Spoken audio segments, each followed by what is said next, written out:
Hi అండి. శ్రీరామనవమి రోజు టెంపుల్‌కి వెళ్ళాము. కళ్యాణం దగ్గరికి ఇంకా ఎంట్రన్స్‌లోనే ఇలా అనమాట మనకి అరిటాకులతోటి ఈ విధంగా పందిరి కట్టారు. ఇంకా ఎంట్రన్స్ లోపలికి వెళ్ళిన తర్వాత చూస్తే లోపలంతా కూడా యాక్చువల్‌గా ఇదంతా కూడా ఓపెన్ అండి. అసలు టెంపుల్‌లో ఎక్కడ కూడా మనకి క్లోజ్డ్ ఉండదు. బయట అంటే లోపల స్వామివారు ఉంటారు. అది కాకుండా బయటైతే చాలా ఓపెన్ స్పేస్ ఉంటుంది.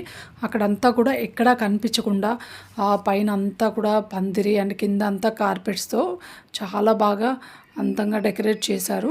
అండ్ ఇక్కడ ఏంటంటే నాకు ఇది చూడగానే ఒకటి గుర్తొచ్చింది. ఆకాశం అంత పందిరి భూలోకం అంత అరుగు అంటారు కదా, అలా అనిపించిందనమాట.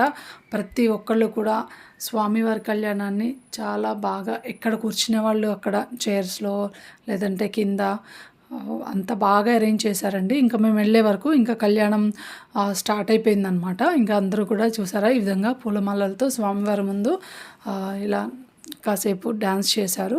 అండ్ ఆ తర్వాత ఇక్కడ అందరూ కూడా లోపల యాక్చువల్గా ఏంటంటే ఇక్కడ అమ్మవారు ఉంటారు, శివాలయము ప్లస్ దాంతోపాటుగా వినాయకుడు అండ్ శ్రీరాముల వారు కూడా సపరేట్గా గుళ్ళు కూడా ఉన్నాయి ఇక్కడ. అండ్ అక్కడ బయట ఓపెన్ ప్లేస్లో అనమాట ఈ కళ్యాణం చేసేది.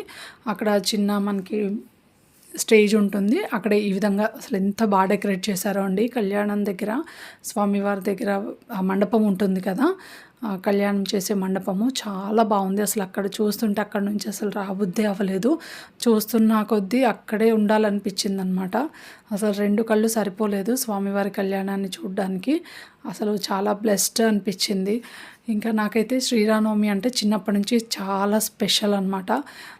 చిన్నప్పుడు అంటే గుర్తొచ్చేది మనకి శ్రీరామనవమి అనగానే పానకం అనమాట. పానకం అయితే చాలా బాగా ఎంజాయ్ చేసేవాళ్ళము ఈ ఫెస్టివల్ వచ్చింది అంటే కూడా.